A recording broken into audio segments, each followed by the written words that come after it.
Hello दोस्तों, AP Verma education knowledge में आपका फिर से स्वागत एवं अभिनंदन है। आप चैनल को सब्सक्राइब करते रहे, इसी तरह से हमारा मनोबल बढ़ाते रहे। आपके मनोबल के बढ़ाने के कारण हम वीडियो लगातार अपलोड करते जा रहे हैं। यहाँ वीडियो अपलोड होता रहा है तो कक्षा 10 वाले बच्चे जितने भी हैं, चाहे हिंदी मीडियम के चाहे जिस सिटी के हों, उन्हें एनसीईआरटी के बुक पे जितने भी पैटर्न से दिए गए हैं उसी के अकॉर्डिंग ही मैं पढ़ा रहा हूँ। ठीक है, इससे पहले मैं 4 वीडियो को अपलोड कर चुका हूँ। 5वां वीडियो हमारा है और 5वें वीडियो में हम जो है पढ़ा रहे हैं आपको रासायनिक अपक्रिया के प्रकार। रासायनिक अपक्रिया के प्रकार में हमने 2 अपक्रिया के प्रकार आपको पहले ही पढ़ा चुके हैं, जिसमें एक संयोजन अपक्रिया था, एक वियोजन अपक्रिया था। बिल्कुल शुद्ध हिंदी में आपको पढ़ाया जा रहा है। भगवान राम की नगरी अयोध्या से हम भी वास करते हैं, तो आप जो है अयोध्या के नाम पर ही एक लाइक और श्री राम लिख के भेजिएगा। वीडियो जो है पसंद आए तो नाइस भी लिख के भेजिएगा, कोई दिक्कत नहीं। किसी धर्म या प्रथा से मतलब नहीं है।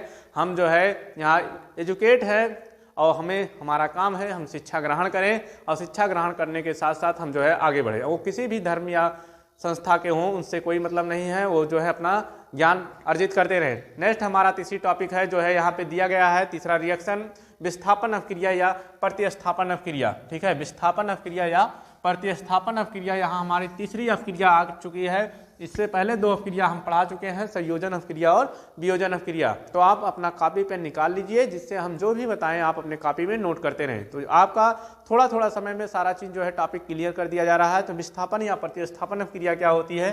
तो विस्थापन अपक्रियाएं, इसमें अपक्रिया 2 प्रकार की होती है। पहले हम देख लेते हैं फिर आगे चलते हैं। ये अपक्रियाएं 2 टाइप की होती है, 2 टाइप की होती हैं या 2 प्रकार की होती हैं। ठीक है, नंबर फर्स्ट होता है एकल विस्थापन, एकल विस्थापन, एकल विस्थापन।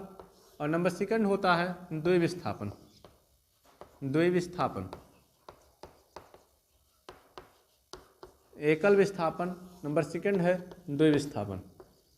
ठीक है, तो यहाँ पे विस्थापन अपक्रियाएं 2 प्रकार की होती हैं। अब इसमें एकल विस्थापन और द्विविस्थापन में हम सीखेंगे विस्थापन अपक्रिया क्या होती है।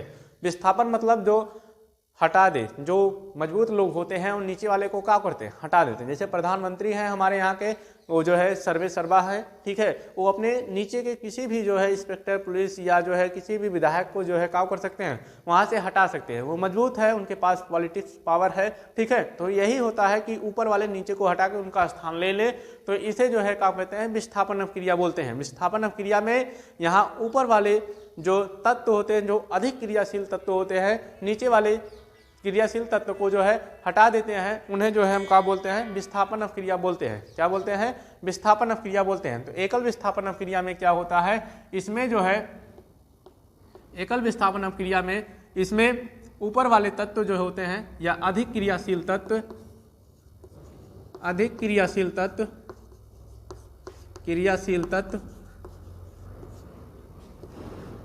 कम क्रियाशील वाले तत्व को, कम क्रियाशील वाले तत्व को हटा देते हैं,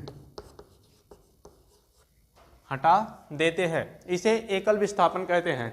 एकल विस्थापन में क्या होता है, अधिक क्रियाशील वाले तत्व कम क्रियाशील वाले तत्व को हटा देते हैं, तो इसे एकल विस्थापन कहते हैं। जैसे एग्जाम्पल में यहाँ देखा जाएगा, एग्जाम्पल में क्या होते हैं, एग्जाम्पल जो होता है यहाँ पे, जैसे हमारा आयरन है, आयरन कॉपर सल्फेट यहाँ दिया गया है।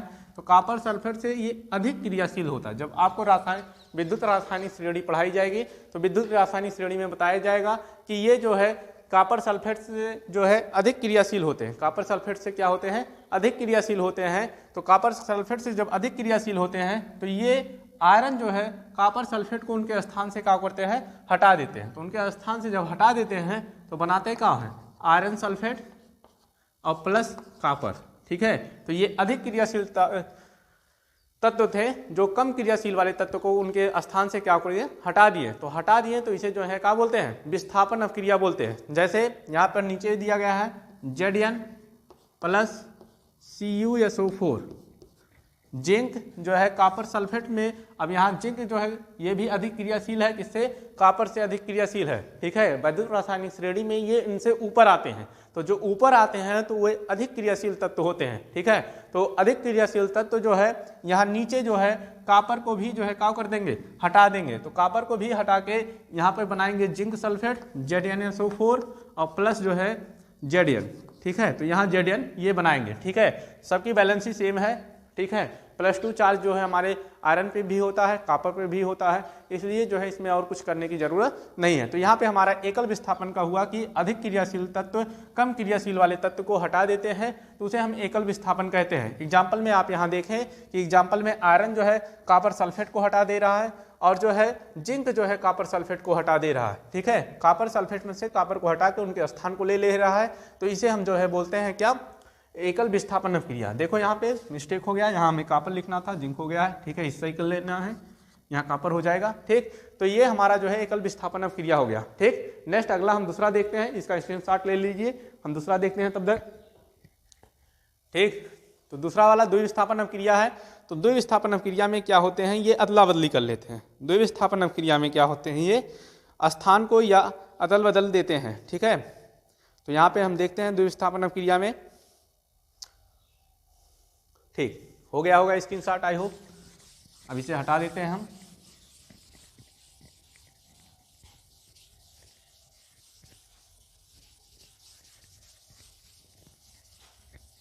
द्विविस्थापन अभिक्रिया क्या होते हैं? द्विविस्थापन अभिक्रिया में क्या होता है? इसमें जो है इसमें तत्वों की अदला बदली हो जाती है। तत्व हमारे सेम होते हैं, उनका अदला बदली हो जाती है। क्या होते जाते हैं? वो अदला बदली कर लेते हैं, अदल बदल लेते हैं। तो हमारा ले लो, हम तुम्हारा ले लें, तो इसमें क्या होता है? अदला बदली, अदला बदली। इसमें तत्व जो है अदला बदली करते हैं। तो तत्व इसमें जब अदला बदली करते हैं तो इसे हम द्विविस्थापन अभिक्रिया कहते हैं। द्विविस्थापन अभिक्रिया में मतलब दो तत्व एक साथ विस्थापित हो रहे हैं, एक उनके में चला जा रहा है, दूसरा उनसे हटके इनके में चला रहा है। अभी हम एग्जाम्पल में देख रहे हैं कि एग्जाम्पल में कौन कौन से तत्व हमारे अदला बदली कर रहे हैं। ठीक है, तो एग्जाम्पल हम देख लेते हैं फटाक से कि एग्जाम्पल हमारे कौन कौन से हैं। तो एग्जाम्पल में यहाँ हमारा दिया है सिल्वर नाइट्रेट। एग्जाम्पल हमारा है silver nitrate AgNO3 plus potassium chloride, KCl। ठीक है, ये पहला एग्जाम्पल हो गया हमारा यहाँ पे। तो यहाँ पे पहले एग्जाम्पल में देखा जा रहा है कि ये दोनों तत्व सेम ही होते हैं। तो यहाँ सिल्वर जो है क्लोरीन से क्रिया कर लेगा और बनाएगा का सिल्वर क्लोराइड AgCl बना लेगा, और प्लस जो है पोटेशियम हमारा नाइट्रेट से क्रिया करके जो है बनाएगा का पोटेशियम नाइट्रेट KNO3। क्या बना लेगा? KNO3। तो इसमें KNO3 बन रहा है। इसमें दो तत्व जो है अदला बदली हो जा रहे हैं, ये इसका स्थान ले रहा है, ये इसका स्थान, यहाँ चेंज हो रहे हैं ना। यहाँ पे ये इसके स्थान से क्रिया कर रहा है, ये इससे क्रिया कर ले रहा, तो दोनों एक दूसरे की पोजीशन चेंज कर रहे हैं। तो दो तत्व एक साथ विस्थापित हो रहे हैं। जब दो तत्व एक साथ विस्थापित हो रहे हैं तो इसे बोलते हैं द्विविस्थापन अभिक्रिया। क्या बोलते हैं? द्विविस्थापन अभिक्रिया। एक एग्जाम्पल और इसमें हम फटाक से देखते हैं, समय ना लॉस किया जाए, जल्दी जल्दी काम किया जाए। तो इसमें एक एग्जाम्पल और देख लेते हैं। हमारा सोडियम सल्फेट है, Na2SO4 है, Na2SO4 plus barium chloride BaCl2, barium chloride, sodium sulphate और बेरियम क्लोराइड। ठीक है, तो यहाँ पे देखा जा रहा है, तो जब ये अदला बदली करते हैं तो सोडियम जो हमारा यहाँ से अलग होता है तो इसके ऊपर +1 चार्ज होता है, और बेरियम के ऊपर +2 चार्ज होते हैं, और सल्फेट के ऊपर -2 और क्लोरीन के ऊपर -1। तो जब यहाँ से अब ये बदलेंगे तो ये क्लोरीन के साथ क्रिया करेगा तो बनाएगा NaCl। दोनों एक एक होते हैं तो NaCl बनेगा। यहाँ बैलेंस के लिए हम 2 लगा देंगे, ये भी 2 है, ये भी 2। और हमारा बेरियम है, इसके ऊपर +2 है, इसके ऊपर -2 है। तो जब ये क्रिया करते हैं तो यहाँ पे आपको पीछे सिखाए थे हम कैसे बनाना है, एक बार फिर देख लो यहाँ पे कि हमारा इसके ऊपर जो है +2 है, इसके ऊपर -2 है। तो जब दोनों सेम है तो क्रॉस गुणा जब होगा तो सेम ही बनेगा। तो हमारा बन जाएगा का बेरियम सल्फेट BaSO4। तो ये हमारे विस्थापन अभिक्रिया कंप्लीट हुई है। आगे अभी हम तुरंत जो है इसी भी विस्थापन अभिक्रिया के साथ साथ जो है उष्माशोषी और उष्माक्षेपी अभिक्रिया भी देखते हैं। ठीक है, तो उष्माशोषी और उष्माक्षेपी अभिक्रिया भी देते हैं, स्क्रीनशॉट जो है ले लीजिए। ठीक है,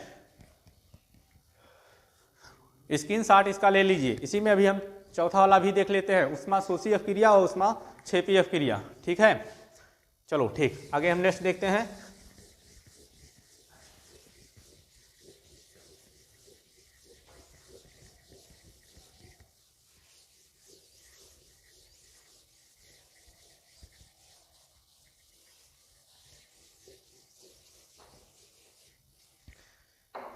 अगर वीडियो तेज चल रही हो तो उसे जो है रोक रोक के देखिए, सारी पॉइंट नोट करते रहिए, कोई भी पॉइंट स्किप नहीं करना है, आपके बोर्ड के एग्जाम से बहुत इंपॉर्टेंट है। और थंब अप करते रहिए, लाइक करने से आपका कुछ नहीं जाएगा, लेकिन जो है वीडियो की रेटिंग थोड़ी सी बढ़ जाएगी तो अच्छा रहेगा, तो आप जो है करते रहेंगे।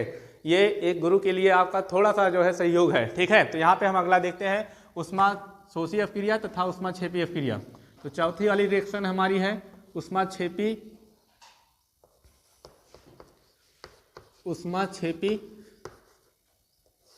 तथा ऊष्माशोषी अपक्रिया तथा ऊष्माशोषी अपक्रिया।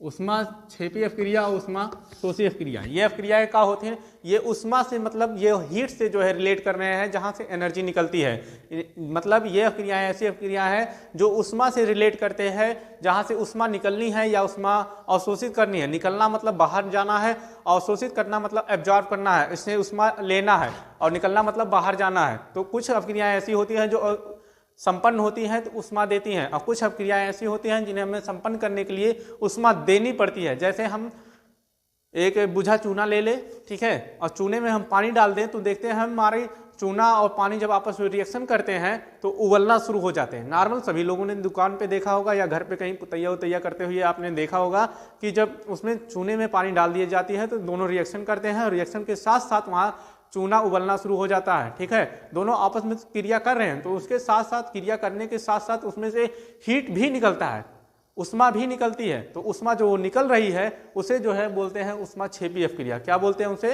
ऊष्माक्षेपी अपक्रिया बोलते हैं। तो ऊष्माक्षेपी अपक्रिया में क्या होता है, यहाँ से हीट जो है क्या होती है, बाहर निकलती है। यहाँ से हीट क्या होता है, बाहर निकलता है। तो हीट जो बाहर निकलता है इसमें बोलते हैं ऊष्माक्षेपी अपक्रिया। तो पहला, ये दोनों अपक्रियाएं ऊष्मा से रिलेट करते हैं। ये दोनों अपक्रियाएं, पहली पॉइंट इसमें लिखेंगे, ये दोनों अपक्रियाएं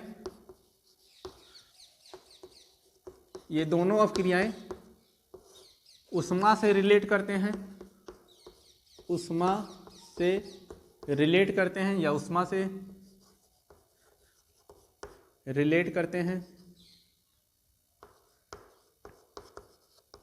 ऊष्मा से रिलेट करते हैं, इससे ऊष्मा निकलती है, ठीक है। और पहला वाला ऊष्माक्षेपी से इससे ऊष्मा निकलती है। क्या निकलती है? ऊष्मा ये देते हैं। क्या देते हैं? ऊष्मा देते हैं। तो इसके दाएं तरफ प्लस का चिन्ह लगाते हैं। कौन सा चिन्ह लगाते हैं? प्लस का चिन्ह लगाते हैं। दाएं तरफ कौन होता है?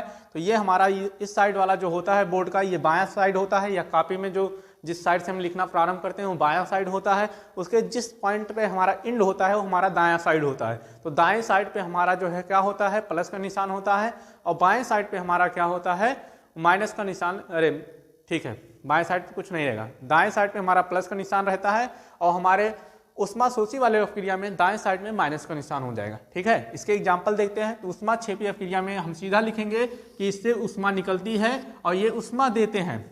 ये अपक्रियाएं संपन्न होते हैं, तो संपन्न होने के साथ साथ ये ऊष्मा देते हैं। तो ऊष्मा देने के साथ साथ इसके बाएं तरफ हम प्लस के, और जितने ऊष्मा ये रिलेट करते हैं या जितने ऊष्मा ये देते हैं उसे हम जो है लिखते हैं। ऊष्माशोषी अपक्रिया में क्या होते हैं, ये ऊष्मा को लेते हैं, उसके दाएं साइड जो होता है हम ऊष्मा को जो है क्या करते हैं, माइनस चिन्ह से शो करते हैं, ठीक। तो इतना हम देखते हैं। इसका एग्जाम्पल भी देख लो फटाफट से। तो इतना स्क्रीनशॉट ले लो जिसे स्क्रीनशॉट नहीं लिया है, और वीडियो को लाइक शेयर जरूर करते रहिए। एक बार ही सब्सक्राइब करना है, नहीं 2 बार कर दो अनसब्सक्राइब हो जाए बच्चों। एक ही बार करना है। आप लोग समझदार हैं और बहुत कुछ भी जो है जानते ही हैं, ठीक है। तो यहाँ पे हम जो है ऊष्मा के पहले वाले के एग्जाम्पल देख लेते हैं। कार्बन और ऑक्सीजन आपस में क्रिया करते हैं, कार्बन प्लस ऑक्सीजन आपस में क्रिया करते हैं। तो यहाँ पे हमारे कार्बन डाइऑक्साइड मिलते हैं। ये कार्बन ग्रेफाइट होते हैं और ऑक्सीजन के साथ क्रिया करके कार्बन डाइऑक्साइड बनाते हैं, और इसमें लगभग 94 कैलोरी ऊष्मा का ये मात्रक होता है, 94 कैलोरी। तो यहाँ प्लस का चिन्ह लगाएं तो 94 94 कैलोरी जो है ये ऊष्मा को जो है क्या करते हैं, देते हैं, ठीक है, ये ऊष्मा को प्रदान करते हैं। कितना? 94 कैलोरी ये जो है ऊष्मा को हमें जो है क्या करते हैं, देते हैं। तो कार्बन और ऑक्सीजन आपस में क्रिया करके कार्बन डाइऑक्साइड बनाते हैं और जो है 94 कैलोरी जो है हमें क्या करते हैं, देते हैं। ठीक है, अगले का हम एग्जाम्पल देख लेते हैं फटाफट से, इतना नोट करिए अपने कॉपी में। अगले का एग्जाम्पल है, यहाँ अगला एग्जाम्पल दिया गया है, इसमें हमारा ऊष्मा शोषी अपक्रिया में, ठीक है, तो ऊष्मा शोषी अपक्रिया में हमारा एग्जाम्पल जो है, इसमें ऊष्मा जो है लिया जाएगा। ठीक है, तो कार्बन और सल्फेट, कार्बन सल्फर आपस में क्रिया करके कार्बन जो होते हैं, कार्बन और जो है सल्फर जो आपस में क्रिया करते हैं तो कार्बन सल्फर डाइऑक्साइड बनाते हैं। लगभग -20 कैलोरी इन्हें ऊर्जा देनी पड़ती है। इन्हें हम इतना ऊर्जा दे तब ये अपक्रिया करिए, नहीं तो अपक्रिया ही नहीं करिए। ठीक है, तो ये इन्हें हमें इतना ऊर्जा दे पड़े तब ये आपस में क्रिया करके हमें कुछ बना के नहीं है। तो ऊष्मा शोषी अपक्रिया में उन्हें जो है हम उनमें डिफिनीशन लिखा कि वह अपक्रियाएं जो ऊष्मा का एब्जॉर्प्शन करती हैं या ऊष्मा ग्रहण करती हैं तब संपन्न होती हैं, तो उसमें हम ऊष्मा शोषी अपक्रिया करते हैं। एग्जाम्पल में हम लिखेंगे यहाँ कि कार्बन और सल्फर डाइऑक्साइड आपस में क्रिया करके कार्बन सल्फर डाइऑक्साइड बनाते हैं। ठीक है, कार्बन और ये सल्फाइड यहाँ लिखा जाएगा। तो यहाँ पे अपक्रिया करके कार्बन डाइसल्फाइड बनाते हैं और यहाँ पे इन्हें -20 कैलोरी ऊष्मा जो है क्या की जाती है, दी जाती है। तो -20 कैलोरी जब इन्हें ऊष्मा दी जाती है तो ये ऊष्मा तब जाके क्या होते हैं, संपन्न होते हैं। तब ये ऊष्मा क्या होते हैं, जाके संपन्न होते हैं। तब ये ऊष्मा जब संपन्न होते हैं तो इसी को बोला जाता है क्या, ऊष्मा शोषी अपक्रिया बोला जाता है। एक एग्जाम्पल और इसका हम देख लेते हैं।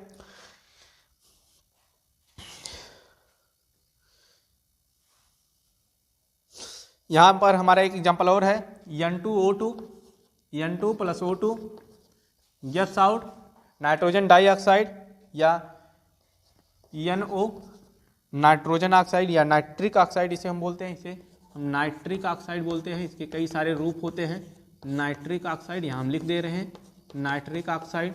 ठीक है, ये भी एग्जाम्पल है और ये हमारे जो है -45 कैलोरी इन्हें ऊष्मा देने की ज़रूरत है। -45 कैलोरी इन्हें ऊष्मा देने की आवश्यकता है।